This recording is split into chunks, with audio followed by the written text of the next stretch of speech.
बिस्मिल्लाहिर्रहमानिर्रहीम। अस्सलाम वालेकुम नादरीन, आप यूट्यूब चैनल देख रहे हैं। मैं इमरान खान हूँ। नादरीन, पाकिस्तान के रियासती इदारों के लिए काम करने वाले जो सहाफ़ी हैं, जो लोग हैं, और जो पाकिस्तान के मीडिया के ऊपर जो चीज़ें चल रही हैं, जिस तरीके से पाकिस्तान का मीडिया इसको रिपोर्ट कर रहा है तो बहुत अफसोसनाक। लेकिन कश्मीरियों का जो नया नाम रखा गया है वो है शरपसंद।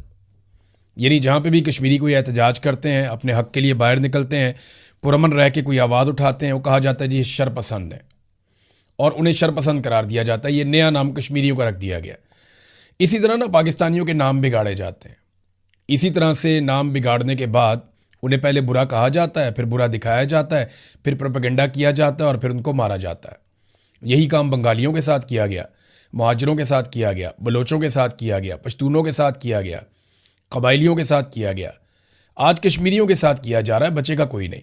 बारी बारी सबकी बारी। पंजाब में बेशुमार लोगों के घरों के ऊपर धावा बोला जा चुका है पाकिस्तान की एजेंसियों और पुलिस की जानिब से। सीटीडी रोज़ाना की बुनियाद पे बंदे मार रही है मावराए कानून, और बेशुमार लोगों के साथ जुल्म और ज़्यादती हो रही है। हम ये होती हुई देख रहे हैं। आइंदा ये सिलसिला और बढ़ेगा, क्योंकि बारी बारी सबकी बारी। अगर पंजाब के लोगों को ये लगता है कि उनकी बारी नहीं आएगी, तो मेरी बात लिख कर रख लें कि बारी बारी सबकी बारी, आपकी बारी ज़रूर आएगी। मेरी कोई और बात पूरी हो या ना हो, ये बात तो मुझे पूरा यकीन है कि बारी बारी सबकी बारी। जब तक पाकिस्तान में एस्टेब्लिशमेंट की बारी नहीं ना आएगी, जब तक इनका एहतसाब नहीं होगा और इनको जकड़बंदू नहीं डाला जाएगा, जब तक के जर्नैलों की कब्रों का एहतसाब नहीं होगा, जब तक कि इनको सियासत से उखेड़ के बाहर नहीं फेंका जाएगा, इनके कारोबार बंद नहीं करवाए जाएंगे, याद रखिएगा, तब तक बारी बारी सबकी बारी। जब तक मिलिट्री एस्टेब्लिशमेंट की बारी नहीं आएगी, तब तक बारी बारी सबकी बारी। पुरअमन रहकर कश्मीरी जो जिदोजहद कर रहे हैं, उससे एस्टेब्लिशमेंट को नुकसान हो रहा है। देखिए, रोज़ाना की बुनियाद पे क्रैकडाउन के नाम पर गोलियां बरसाई जा रही हैं। कभी एक आदमी शहीद हो जाता है, कभी दो, कभी तीन, और ये सिलसिला चलता चला जा रहा है। बहुत सारे लोग जो हैं वो बुलेट इंजरीज के साथ अस्पतालों में पड़े हैं। कई लोग जो हैं वो अस्पतालों से डिस्चार्ज हो गए। जख्मियों के ऊपर अस्पतालों में आकर लाठी चार्ज किया गया। ये सारी चीज़ें जब हम देखते हैं ना, जिस तरीके से मार कुटाई हो रही है, जो मनाजिर मैंने देखे हैं, तो इससे एक बात समझ आती है, और वो सादी बात यह है कि उकसाने की कोशिश की जा रही है। कश्मीरी अवाम को गुस्सा दिलाया जा रहा है। कश्मीरी अवाम को इश्तियाल दिलाने की कोशिश की जा रही है कि कुछ भी करके कश्मीरी अवाम कुछ ऐसा कर दें, कुछ ऐसा बड़ा कर दें, जिसके नतीजे में, या कोई फॉल्स फ्लैग ऑपरेशन का जवाब पैदा हो जाए, जिसके नतीजे में पूरे कश्मीर के अंदर फिर मनचाही कार्रवाइयाँ की जाएं। लेकिन कश्मीरी पुरअमन रहकर अभी तक ऐसा कोई मौका नहीं दे रहे। लेकिन ऐसा कोई भी इंसिडेंट हो गया, खुदा ना खास्ता, चाहे वो रियल हो, चाहे वो फॉल्स फ्लैग हो, फिर आप देखेंगे हमारे मीडिया के वो दोस्त जो आजकल शरपसंद का लफ्ज़ बड़े शौक से इस्तेमाल कर रहे हैं, वो बाद में ज़मीन आसमान के कलाबे मिलाएंगे, उनके मुंह से झाग निकल रही होगी, और वो बगावत के और गद्दारियों के वो फतवे बांट रहे होंगे। एक कश्मीरी मुहिब्बे वतन लोग हैं, पाकिस्तान से प्यार करने वाले लोग हैं, अपनी सरजमीन से प्यार करने वाले लोग हैं। उनके तमाम मुतालबात ही जायज़ हैं। फजलुर रहमान जैसे आदमी ने कहा असेंबली में खड़े होकर कि बताएं उनका कौन सा ऐसा मुतालबा है जो जायज़ नहीं है। मुतालबात तो उनके सारे जायज़ हैं, तो उनके मुतालबात मानने की बजाय उनको मार रहे हैं। और चंद तनख्वाहदार मुलाजमीन हैं जो अपनी ज़िद और हटदर्मी की वजह से, या उसके चक्कर में, पाकिस्तानियों और कश्मीरियों की कई दहाइयों की जो मेहनत है वो उस पर पानी फेर रहे हैं। कई दहाइयों तक हमने सब्र किया, तहम्मुल किया, मिलकर रहे, प्यार बांटा, मोहब्बत बांटी। एक तरह से हम सारे सहाफ़ी दोस्त हैं, वो तो हज की मुबारकबादें देते रहे वहाँ पे। लेकिन जो असल में खबर है वो दो चीज़ों के हवाले से ज़्यादा अभी तक बाहर आई। नंबर एक, कश्मीर पे फोकस था उनका, और अफ़गानिस्तान के ऊपर उनका फोकस था ज़्यादा। इन चीज़ों के ऊपर वो बात कर रहे थे। तो कश्मीर और अफ़गानिस्तान में इस वक्त एस्टेब्लिशमेंट के लिए चैलेंजेस हैं। कश्मीर में चैलेंज ये है, देखें, गिलगित बल्तिस्तान में तो उन्होंने अपनी हुकूमत बना ली है, और मैंने आपसे कहा था कि वो मैदान से पाकिस्तान तहरीक इंसाफ को बाहर करेंगे और कुछ भी करेंगे। जैसे बलूचिस्तान में पाकिस्तान की एस्टेब्लिशमेंट को कभी भी ये सूट नहीं करता कि कोई ऐसी हुकूमत हो जो अवाम ने बनाई हो, इसी तरह गिलगित बल्तिस्तान और कश्मीर भी उनकी रेड लाइन्स हैं। वो वहाँ पे भी बहुत हसास मामला हैं। वहाँ पे किसी और की हुकूमत कभी भी बर्दाश्त नहीं करते। वैसे तो पाकिस्तान में किसी की हुकूमत बर्दाश्त नहीं करते, उनके बड़े मफादात हैं, लेकिन इन जगहों पे ख़ास तौर पे वो अपना कंट्रोल रखना चाहते हैं। यहाँ जितने भी खूबसूरत इलाके हैं, वहाँ पे आप देखें बड़े शानदार मेस बने हुए हैं, बहुत ज़बरदस्त जो सबसे खूबसूरत एरियाज़ हैं, बड़े बड़े किले हैं, बहुत खूबसूरत एरियाज़ हैं, वो फ़ौज के कंट्रोल में है। इन एरियाज़ में, और ख़ूबसूरत तरीन इलाके, बड़े अच्छे मैसेज, बहुत ज़बरदस्त रिक्रिएशनल साइट्स, वो पाकिस्तान की मिलिट्री एस्टेब्लिशमेंट के कंट्रोल में। गरीब आदमी या गरीब फौजी का वहाँ पे कोई लेना देना नहीं है। अफसरान और उनकी फैमिली जो है वो काफ़ी इंटरटेन होती हैं। मैं माजी में ये सारी चीज़ें खुद हम देखते रहे हैं, क्योंकि जब सहाफ़ियों को ले जाया जाता था वॉर जोन्स के अंदर या ऐसे एरियाज में जहाँ पे बॉर्डर है या लड़ाई है, तो वहाँ पे हमें इन जगहों को देखने का भी मौका जाते हुए मिलता था, आते हुए भी मिलता था। तो मैं आपको ये कह सकता हूँ, और जो लोग फ़ौज से रिटायर हुए और जिनके फ़ौज के साथ अच्छे ताल्लुकात नहीं रहे, वो फिर बताते भी है कि किस तरीके से जो कौम का बजट है वो कहाँ कहाँ पे भी लग जाता है। यानी हमें तो सिर्फ ये लगता है ना कि सिर्फ गोली बारूद और बंदूकें खरीदी जाती हैं, लेकिन और बहुत सारी चीज़ें भी हैं, जैसे हर इदारे में होती हैं वैसे फ़ौज में भी हैं। कोई पाकिस्तान से बाहर तो ये इदारा नहीं है, जैसे पाकिस्तान के बाकी इदारे हैं वैसे भी फ़ौज भी एक इदारा है, कोई ज़्यादा फ़र्क नहीं है इनका। तो नाज़रीन, DGISPR ने कश्मीर के बारे में ये कहा कि रियासत जो है वो भी माँ बनकर प्यार से और मोहब्बत से डील कर रही है। फिर उन्होंने ये दावा किया कि जैसे बलूचिस्तान के अंदर एक बलोच यकजहती कमेटी थी, उसके बारे में एक प्रोपेगेंडा आपको याद है किया गया था कि ये दहशतगर्द हैं सारे, और फिर मीडिया का एक बहुत बड़ा हिस्सा उनके पीछे पड़ गया था। और फिर आप देखें मारम बलोच हों या बाकी लोग हों, बगैर सबूतों के उनको जेलों में डाला हुआ है, उनके ऊपर कोई केसेस नहीं है, कुछ साबित नहीं कर सके आज तक, लेकिन कई कई महीनों से वो लोग जेलों में बंद हैं। ऐसे ही ईमान मज़ारी और हादी अली चट्टा जो उनके लिए बेचारे आवाज़ उठाते थे, उन दोनों को भी लंबी सजाएं देके जेलों में बंद कर दिया गया है, सिर्फ एक ट्वीट करने के जुर्म पर।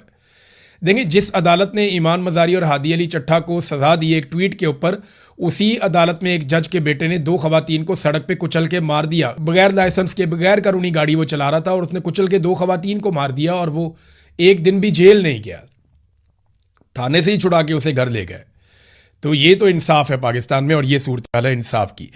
बहरहाल अब फोकस जो है वो कश्मीर के ऊपर, अफगानिस्तान के ऊपर। अफगानिस्तान के बारे में उन्होंने काफ़ी बातें की। बलूचिस्तान के बारे में उन्होंने कहा जनाब कि बलूचिस्तान में देखें ये जो बलोच यकजहती कमेटी थी, फिर ये इनके कैसे पोल खुल गए, इनकी चीज़ें सामने आ गई। हालांकि जो चीज़ें सामने आई आज तक हमारे सामने तो नहीं रखी गई, किसी जगह पे किसी फोरम पे साबित नहीं किया जा सका कि मारंग बलोच या उनके साथ जो एहतजाज करने वाले लोग हैं, जो पाकिस्तान के आइन के मुताबिक पुरअमन एहतजाज करके अपना हक मांगते हैं, उनके हवाले से किसी जगह पे भी किसी किस्म का कोई सबूत अभी ना पेश किया गया, ना साबित किया गया। किसी फोरम पे उनको गलत साबित नहीं किया जा सका, और यही वजह है कि बगैर किसी अदालती फैसले के बंदोबस्त करके सिस्टम ने उन्हें जेलों के अंदर बंद रखा हुआ है, और कोई कानूनी वजह नहीं है। जैसे इमरान खान को बंद करने की कोई कानूनी वजह नहीं है। कश्मीर के बारे में उन्होंने कहा जी कि रियासत अभी माँ बनकर कोशिश कर रही है पुरअमन तरीके से मामला हल करने के लिए, लेकिन फिर बाप बन जाती है रियासत बाद में, और वो हमला भी कर देती है। तो हार्ड स्टेट का एक कॉन्सेप्ट है। देखिए, अभी माँ बन के ये काम कर रहे हैं तो इतनी गोलियां रोज़ाना चल जाती हैं, दर्जनों लोग अब तक गोलियां उन्हें लग चुकी हैं, बहुत सारे लोग ज़ख्मी हुए हैं, काफ़ी लोग शहीद हो गए हैं। रोज़ाना की बुनियाद पे कश्मीरी अपने जनाजे उठाते हैं, कभी 1, कभी 2, कभी 3। रावला कोट में, कोटली में कैसे खून रेजी हुई है, कैसे क्रैकडाउन हुआ, किस तरह टॉर्चर किया गया लोगों के ऊपर, लोगों को उकसाने की कोशिश की जा रही है।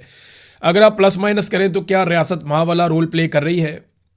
तो जवाब यह है कि वो नहीं कर रही। और दूसरा ये कि DGISPR आज़ाद कश्मीर के मामलात में ये मुदाखलत कैसे कर सकते हैं? पाकिस्तान का ये मुकदमा है कि आज़ाद कश्मीर एक आज़ाद मुल्क है। पाकिस्तान का ये मुकदमा है कि वहाँ की सुप्रीम कोर्ट, वहाँ की जो चाहे वो अदलिया है, चाहे सियासी जमातें हैं, चाहे वहाँ की पार्लिमान है, वो सारे अलग हैं, और पाकिस्तान का उनके साथ कोई ताल्लुक ऐसा सच नहीं है, सवाए इसके कि पाकिस्तान उनके हक़ के खुद इरादियत को तस्लीम करता है और सपोर्ट करता है। लेकिन यहाँ DGISPR कह रहे हैं कि रियासत तो आज़ाद कश्मीर की है ना, तो वो आज़ाद कश्मीर की रियासत बात करेगी, उनके बिहाफ के ऊपर DGISPR तो बात नहीं कर सकते। लेकिन आपको पता है पाकिस्तान में जिसकी ताकत है उसकी भैंस है, जिसकी लाठी उसकी भैंस, और ताकत के बलबूते के ऊपर फैसले होते हैं, तो फिर जो मर्जी करी जाए, जो मर्जी कही जाए। बहरहाल वो ये कहते हैं जनाब उनको सबूत मिल गए हैं, लेकिन अभी तक किसी एक सोर्स ने भी मुझे ये नहीं बताया कि उन्हें कोई सबूत दिखाए हों DGISPR ने कि ये लोग गद्दार हो चुके हैं, या ये लोग भारत के साथ मिल गए हैं, या ये लोग दुश्मन के एजेंडे के ऊपर चल रहे हैं और दुश्मन से पैसा ले रहे हैं। ऐसा कुछ भी साबित नहीं किया जा सका। मेरा नहीं ख्याल कि साबित कर सकेंगे, क्योंकि कश्मीरी जो मांग रहे हैं वो उनका हक है, और मेरी इतला के मुताबिक इस वक्त बैकडोर चैनल राब्ते भी हो रहे हैं। जो जॉइंट अवामी एक्शन कमेटी के लोग जिनके सरों के ऊपर इनाम रख दिए गए, वो तो बराह रास्त इन मुज़ाकरात के अंदर या बैकडोर चैनल्स राब्तों के अंदर शामिल नहीं है, लेकिन उनके साथ कुछ लोग राब्तों में हैं जो उलमा इकराम हैं, और वो लोग फिर राब्ते कर रहे हैं हुकूमत के साथ, और कोशिश की जा रही है कि आज़ाद कश्मीर के मामलात को अफाम तफहीम से हल किया जा सके। बाकी मामला तो हल हो जाते हैं, लेकिन 12 मुहाजिर नशिस्तों का मामला बार बार आकर फंस जाता है। अब यहां पे जो एक मुतालबा किया जा रहा है वो ये कि आप 12 नशिस्तें रखना चाहते हैं आप रखें, लेकिन आप इन्हें हुकूमत बनाने और गिराने का इख्तियार ना दें। यानी जब आज़ाद कश्मीर का वज़ीर आज़म चुना जाए तो ये 12 नशिस्तों का कोई रोल नहीं होना चाहिए, और जब मखसूस नशिस्तें बांटी जाएं तो उनमें भी इन 12 नशिस्तों का कोई रोल नहीं होना चाहिए, और जब कोई हुकूमत आज़ाद कश्मीर में गिराई जाए तो उस वक्त भी इन 12 नशिस्तों का कोई रोल नहीं होना चाहिए। बाकी आप इन्हें रखना चाहते हैं, आप इन्हें रखें, आप इनसे आवाज़ उठाना चाहते हैं, आवाज़ उठाएं, सिंबॉलिक इनको हैसियत देना चाहते हैं, इनसे जोर लगवाना चाहते हैं, आप सारा कुछ करें, आलमी सतह पर इनके दौरे करवाएं, जो मर्जी करें, लेकिन आप आज़ाद कश्मीर की हुकूमत को बनाने में, उसको गिराने में, उसके मामलात को चलाने में आप इनको शामिल ना करें। तो ये उनकी जानिब से एक मुतालबा है। भारत मुज़ाकरात हो रहे हैं, देखें उसका नतीजा क्या निकलता है। 28वीं आईनी तरमीम पे एस्टेब्लिशमेंट को ये लगता है कि PMLN और पीपल्स पार्टी मिलकर खेल रहे हैं, और वो 28वीं आईनी तरमीम अब शायद नहीं होने देंगे। लेकिन पीपल्स पार्टी को जिस तरीके से और नून लीग को ब्लैकमेल कर दिया गया गिलगित बल्तिस्तान में, एस्टेब्लिशमेंट ने 4 आज़ाद उम्मीदवार उठा के IPPs की झोली में डाल दिए। IPP एक पॉलिटिकल पार्टी भी है ना, एक तो वो IPP है जिन्होंने पाकिस्तान का बेड़ा गर्क कर दिया ना, तो एक इस्तेहकाम पाकिस्तान पार्टी भी है IPP। ये IPP जो है एस्टेब्लिशमेंट को बहुत प्यारे हैं, चाहे वो IPP अवाम की जेबों पे डाका डालने वाले IPPs हों जिन्हें एस्टेब्लिशमेंट ने और सियासी जमातों ने मिलकर लगाया, और उनके ज़रिए से कौम से इतना पैसा छीना जाता है कि जो शख्स भी 1 यूनिट बिजली इस्तेमाल करता है वफाकी वज़ीर पानी और बिजली के मुताबिक, वो 4 यूनिट बिजली के पैसे देता है। मुझे पहले लगता था कि ये 1 और 3 का रेशो है, कि अगर आप 1 यूनिट बिजली इस्तेमाल करते हैं तो आप 3 यूनिट बिजली का पैसा देते हैं। नहीं, लेकिन पानी और बिजली के वफाकी वजीर ने कहा नहीं, आप अगर 25 रुपए की बिजली इस्तेमाल करते हैं तो आप 100 रुपया बिल देते हैं, यानी जो 75 रुपए हैं वो आप IPPs की जेब में डालते हैं जिसकी उन्होंने बिजली नहीं बनाई हुई होती। तो ये IPPs एस्टेब्लिशमेंट को बहुत पसंद है, इसीलिए उन्होंने एक पॉलिटिकल पार्टी का नाम भी IPP रख दिया, इस्तेहकाम पाकिस्तान पार्टी। ये पार्टी गिलगित बल्तिस्तान में एक भी सीट नहीं जीती, लेकिन इस पार्टी को 4 आज़ाद उम्मीदवार तोहफे में दे दिए गए। वजह यह है कि 4 आज़ाद उम्मीदवार मिलने के बाद ना सिचुएशन बड़ी मज़ेदार बन गई। अभी कुछ नशिस्तें हैं 2-3 जिनके ऊपर कन्फ्यूजन है, वो फैसला आ जाएगा। इनमें 9 सीटें बताई जा रही हैं पीपल्स पार्टी की, 8 PMLN को दी गई हैं। अब 4 ये जो हैं अगर IPPs को मिल गई तो IPP इन दोनों में से जिसके साथ जाएगी वो हुकूमत बना लेगा। कैसा ज़बरदस्त काम हो गया। IPP इन दोनों में से जिसके साथ जाएगी वो हुकूमत बना लेगा। और IPP किसकी जमात है? आप जानते हैं एस्टेब्लिशमेंट की जमात है। तो एस्टेब्लिशमेंट ने सारा का सारा खेल अपने हाथ में रख लिया है। अब फैसलवाडा जो है वो लॉन्च हो जाते हैं जैसे ही ये पता चलता है कि 28वीं आईनी तरमीम में कोई गेम हो रही है, और तरमीम के ऊपर काम तो तकरीबन हो चुका है, अब तो तरमीम सिर्फ पास करवानी है। तो फैसलवाडा आते हैं सियासतदानों को और सियासी जमातों को उनकी औकात याद दिलाने के लिए। वो आए, आकर उन्होंने पहले तो ये बताया कि जनाब पाकिस्तान में हुक्मरान बनने के लिए, क्योंकि मौजूदा इस्टेब्लिशमेंट के आला-ए-कार हैं फैसलवाडा, और इस वक्त वो उनका कीमती सामान उठाकर पीछे पीछे चलते हैं जर्नैलों के, तो फैसलवाडा बेहतर जानते हैं कि कौन सी ऐसी खसूसियात हैं जो किसी शख्स में हो तो वो हुक्मरान बन सकता है। फैसलवाडा ने बताया कि एस्टेब्लिशमेंट को किस तरह के लोग पसंद हैं। और उन्होंने कहा हुकूमत में आने के लिए आपको नकम्मा, इश्तेहारी, मफरूर, बीमार, कातिल और जानी होना चाहिए। ये फैसलवाडा साहब ने फरमाया कि ये वाली खसूसियात अगर आपके अंदर हैं तो आप हुकूमत में आ सकते हैं। यानी एस्टेब्लिशमेंट को इस किस्म के लोग पसंद है, उनको वो हुकूमत में लेकर आते हैं। ये एस्टेब्लिशमेंट का फार्मूला उन्होंने बता दिया है। देखिए, सियासतदानों को गंदा करने का सिलसिला हमेशा से जारी। ये जर्नैल ऑफ द रिकॉर्ड मुलाकातें करते हैं सहाफ़ियों के साथ तो एक ही बात करते हैं, सियासतदान बहुत गंदे हैं, सियासतदानों ने करप्शन की है, सियासतदान 2 नंबरी करते हैं, सियासतदान मुल्क को खा रहे हैं, सियासतदान मुल्क को तबाह कर रहे हैं। फ़ौजी बहुत अच्छे हैं, फ़ौज ने बड़ा कमाल काम किया है, फ़ौज मुल्क को नहीं खा रही है, फ़ौज मुल्क के लिए दिन रात सोचती है, दिन रात कोशिश करती है, हम तो कुर्बानियाँ देते हैं। तो हमेशा जो पाकिस्तान की मिलिट्री एस्टेब्लिशमेंट है वो ये माइंड सेट बनाती है पाकिस्तान में कि सियासतदान बहुत गंदे हैं। लेकिन याद रखिएगा, पाकिस्तान एक सियासतदान ने बनाया था, पाकिस्तान को आईन एक सियासतदान ने दिया था। पाकिस्तान ने आज तक जितनी तरक्की की उसमें ज़्यादा हिस्सा सियासतदानों का है। पाकिस्तान का दिमाग सियासतदान है, मिलिट्री एस्टेब्लिशमेंट नहीं है। मिलिट्री एस्टेब्लिशमेंट जब जब आती है, वक्ती तौर पे पाकिस्तान को छोटा मोटा कोई फ़ायदा हो भी जाए तो लॉन्ग रन में पाकिस्तान को नुकसान होता है। अयूब खान ने जिस तरह की सियासत की तरह डाली, उसने पाकिस्तान की सियासत को तबाह कर दिया। बाद में पाकिस्तान दो टुकड़े हो गया। याया खान ने पाकिस्तान को दो टुकड़े करने में आखिरी हथौड़ा चलाया। ज़ियाउल हक आया और उसने वक्ती तौर पे फ़ायदा उठाया। अमेरिका से ताल्लुकात, दुनिया भर उसको आंखों का तारा बनाकर फिरती थी। ज़ियाउल हक यहाँ पे डिक्टेटर था। उसने अफगानिस्तान के अंदर एक जहाद करवाया और ज़ियाउल हक तो चला गया, लेकिन पीछे क्या छोड़ गया? मंशियात और कलाशनकोफ, और पाकिस्तान में कितना खून बह गया। दहशतगर्दी ज़ियाउल हक ने इंट्रोड्यूस करवाई थी पाकिस्तान के अंदर। फिर परवेज़ मुशर्रफ आता है, वो अमेरिका के आगे लेट जाता है, अमेरिका की आंखों का तारा बन जाता है। आज आसिम मुनीर अमेरिका की आंखों का तारा बने हुए हैं। ये सिलसिला चलता रहता है। जो डिक्टेटर्स होते हैं या मिलिट्री जर्नल्स होते हैं, ये अमेरिका की आंखों के तारे बनते हैं। और हमेशा ये कहा जाता है, देखो जी अमेरिका इनसे कितना खुश है, आलमी सतह पे कितनी कामयाबियां मिल रही हैं। कोई कामयाबी नहीं मिल रही। कामयाबी पता किसे कहते हैं? पाकिस्तान में दहशतगर्दी खत्म हो जाए। क्या खत्म हुई? नहीं, वो पहले से ज़्यादा है। कामयाबी किसे कहते हैं? कि पाकिस्तान की मईशत बेहतर हो जाए। क्या बेहतर हुई? नहीं, वो बर्बाद हो गई। कामयाबी पता किसे कहते हैं? कि आम आदमी की ज़िंदगी आसान हो जाए, महंगाई खत्म हो जाए। क्या खत्म हो गई? महंगाई नहीं हुई।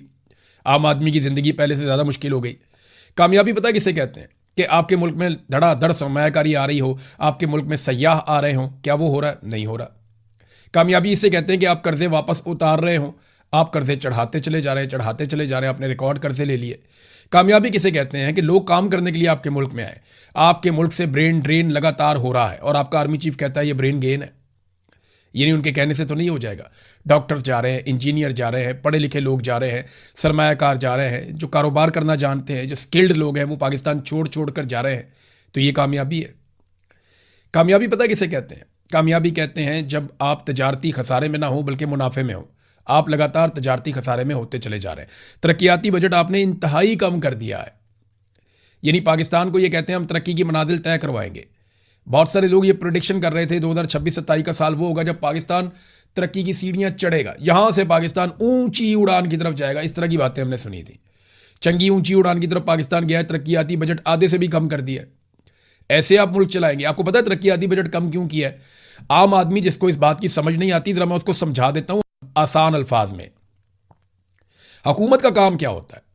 हुकूमत का काम होता है कि वो अवाम से टैक्स इकट्ठा करती है और उस टैक्स के जरिए से अवाम के तरक्याती मंसूबों पे काम करती है।